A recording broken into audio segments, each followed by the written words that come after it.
Hey, social media friends, Dr. Jeff Riggenbaugh back here with you on another Tips Tuesday, where I give you a tip for dealing with the difficult people in your life. This free social media series comes to you from my brand new book, Disarming High Conflict Personalities, and the training series and coaching program that goes along with that. I'm so excited that you're here to join us for today's installment. I hope you enjoyed last week's training where we gave you 3 red flags to keep in mind, to sort of keep an eye out for when trying to identify a yes man or yes ma'am, as it may be. And today we're going to pick up where we left off, and I'm going to give you 3 tips for dealing with the yes man or yes ma'am.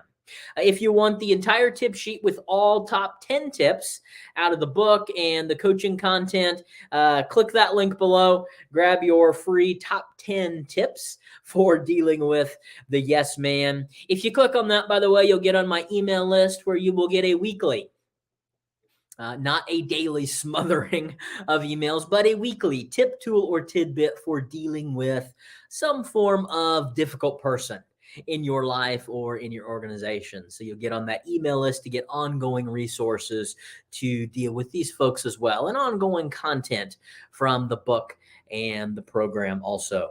So today's top 3 tips for dealing with the yes man or yes ma'am. I think I'll say yes man from now on just to not be redundant. But tip number 1, provide constant reassurance. These are folks that just can't seem to get enough positive strokes. They just can't seem to get enough pats on the back, positive affirmations. Really let them know how much you appreciate them. Susie, thank you so much for, throwing that in the trash for me. Little Billy Bob, great job helping out with that table. Thank you for helping us pick up after the project. In the workplace environment, go out of your way to thank people for the work that they've put in that day, for the work that they've done, even simple things as sending emails, and thank people for, serving on your board and in your church committee. And thank you so much for volunteering. And I really appreciate you being willing to do this. And it seems a bit much for D's and frankly for some C's. And people say, oh my gosh, it just feels a little overboard. You have to do that. Ugh, just kind of mushy. Yes, for this group, they really appreciate it. It really helps them feel valued. So go out of your way to give constant reassurance. Tip number 1. Tip number 2, tell them what to do. Sounds a little bit whatever. Because if we told a lot of people what to do, they're going to kind of bristle up and they're going to, he's not going to tell me what to do. She's not going to tell me what to do. A lot of people don't like being told what to do. But keep in mind, there is a group of folks that really actually does like being told what to do.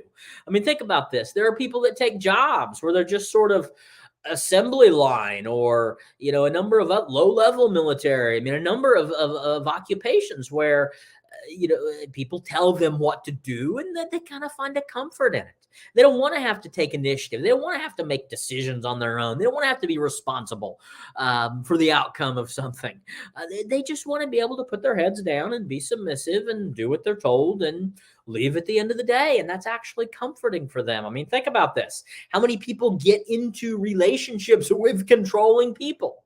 Okay, now sometimes when those controlling people are on the extreme end, then it becomes abusive, and that's not good.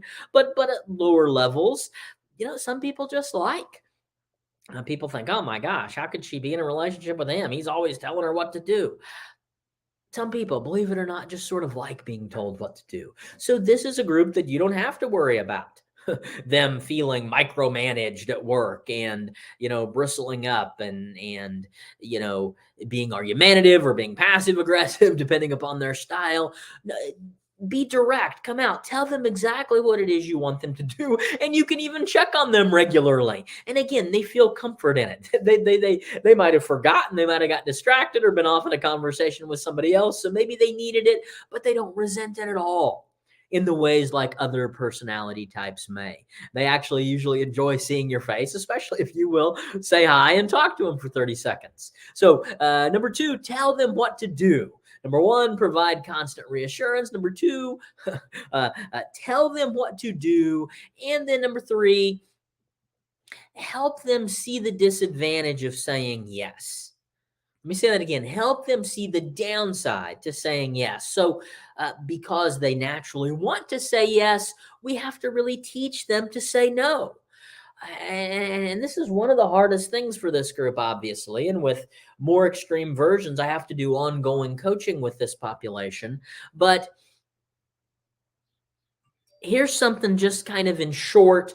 Again, if you're not trying to help create long lasting change in them, you're just trying to help them be more efficient or get their job done in your organization, or get their, get the test done, get their schoolwork done in time before the period's over, or whatever the case may be. Help them see the downside to saying no. Here's one thing that I found is to be pretty powerful for a lot of these folks is to, we're talking about their yes, their consequences to their yes in relational terms. So part of this is saying, Susie, I know that Jan called you aside in the hallway and she was having trouble with her teenage daughter. And I know she's concerned about boyfriend and she thinks she might be using some substances. And, I've heard about some of those things too. And you're great at helping and nurturing and providing a listening ear. But I really had asked you to work on the Penske file. And I told you that we needed that by the end of the day. And when you didn't get that done by the end of the day, that really hurt all of your teammates. Sally, Susie, and Jim were all really counting on you to get that done. And now because you didn't, they can't get their, they can't get their responsibility done, and they're not going to meet their deadline, and there are going to be consequences to them because of that. So I need you to hear you really let them down.